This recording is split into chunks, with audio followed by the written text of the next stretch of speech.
संदीप ने अपनी माँ के कहने पर गांव में शादी कर ली थी। लड़की का नाम था सुनीता। माँ का कहना था एकदम मॉडर्न बहू नहीं होनी चाहिए, लेकिन उन्हें नहीं पता था कि गांव से आने वाली बहू सुंदर सुशील तो होगी और उसको गांव से बाहर भी निकाल लाएंगे, लेकिन उसके अंदर का गांव कैसे बाहर निकलेगा। शादी के कुछ दिन बाद, माँ टिफिन तो देना जरा। बेटा अब तो स्कूल नहीं ऑफिस जाता है, माँ से नहीं अपनी बीवी से टिफिन मांगा कर। ओके माँ। सुनीता टिफिन ले आओ। 1 किलो टिफिन, इसके अंदर पिस्ता डाल दिया है। पिस्ता? पिस्ता क्यों? सास जी ने बोला था ना कि आपको पिस्ता बहुत पसंद है। ओहो, मैंने पिस्ता नहीं पास्ता बोला था, पास्ता। पास्ता? कहीं होता है पास्ता? अरे बेटी तू रहने दे, मैं बना दूंगी।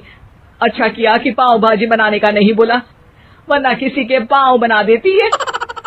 सुनीता को बुरा लगता है, लेकिन उसकी नादान हरकतें कम नहीं होती। ऐसे ही एक दिन, अरे तुमने ये क्या लगाया है? अरे आप वो फूस फूस करके लगाते हैं ना, वही। दियो? का दियो? किसको दियो? अरे वही ना जिससे खुशबू आती है। हाँ हाँ सही पकड़े हैं। अच्छा लेकर तो आना। कौन सा डियो लगाया तुमने? अभी लेकर आते हैं जी। संदीप की बात मानकर सुनीता अंदर से खुशबू वाला फुसफुस लेकर आती है। OMG! OMG मतलब ओ माय गणेश ना। अरे OMG छोड़ो, और ये खुशबू वाला फुसफुस की बात कर रही थी तुम? हाँ इसी की, फिर से सही पकड़े हैं। अरे देवी, लेकिन आप सही नहीं पकड़े हैं, ये डियो नहीं है। डियो नहीं है तो क्या लियो है? अरे ये रूम फ्रेशनर है, जिसको कमरे में छिड़कते हैं, खुद पर नहीं। कोई बात नहीं, माँ कहती थी आत्मा किराएदार है, शरीर एक किराए का कर्म। हम शरीर पे ये डाल लिए तो क्या फर्क पड़ जाएगा। अरे बहू, ओ बहू, मेरे लिए फल तो ले आ, फिर मैं बाजार जाऊंगी। सुनीता अपनी सास के लिए फल लेकर आती है। अरे बेटा, पपीता, तरबूज और सेब फल ऐसे कैसे खा लूं? काट कर तो ले आ। माँ जी, मेरे गांव में तो खेत से उठा के सीधा खा लेते हैं। अरे ये तेरा गांव नहीं है ना। अरे संदीप, तू ही कुछ समझा देना इसको बेटा। मैं कैसे समझाऊं माँ, ये तो माइक्रोवेव को भी भट्टी बोलती है। कल मैंने बोला हाय कैसी हो, तो बोलती है किसी को हाय नहीं लगानी चाहिए। अरे सुनीता, तेरा क्या होगा? अभी तो कैसे बताऊं माँ जी, अभी हम कुछ करेंगे फिर पता चलेगा क्या होगा, लड़का या लड़की। हे भगवान, कहाँ से आ गई है? रामपुर से जी, आप ही तो लेकर आए थे मुझे। अरे मुझे माफ कर दो। पहले कोई गलती तो करिए जी, आपकी तो सारी गलती माफ कर देंगे हम। हाँ अरे बहू, मेरी बात सुन, फल यानी कि फ्रूट जब भी लाए ना तो काट कर लाना, ठीक है? जी ठीक है माँ जी, फल यानी फ्रूट यानी काट के लाऊंगी। सुनीता रोज ही कोई ऐसी हरकत कर देती जिसकी वजह से उसे घर में 2 बातें सुननी पड़ती।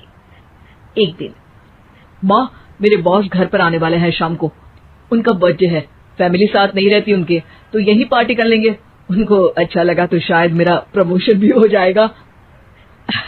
मैं ना फ्रूट केक लाकर फ्रिज में रख दूंगी और तेरे साथ आज खाना मैं बनाऊंगी, ताकि जब साहब आए तो खाने में कोई गड़बड़ ना हो।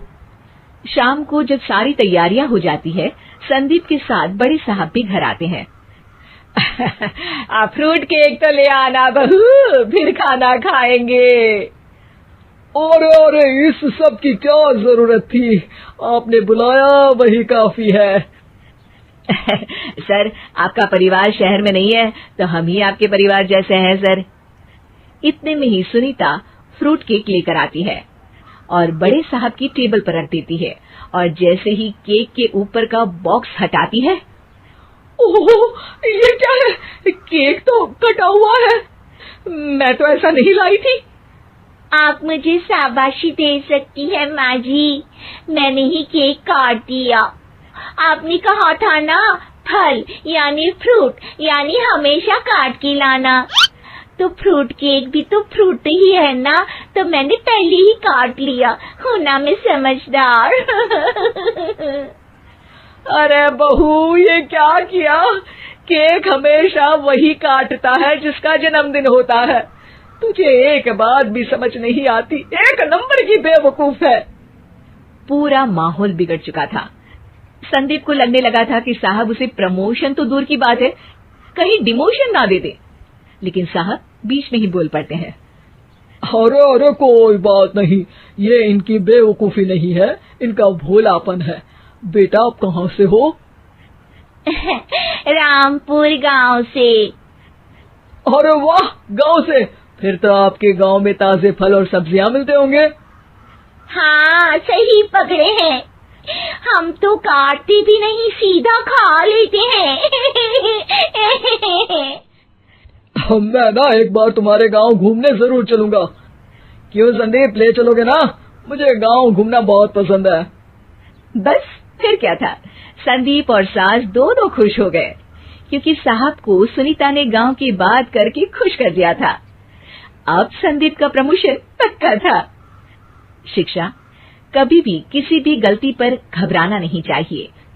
हो सकता है कि उस गलती की वजह से आगे बड़ा फायदा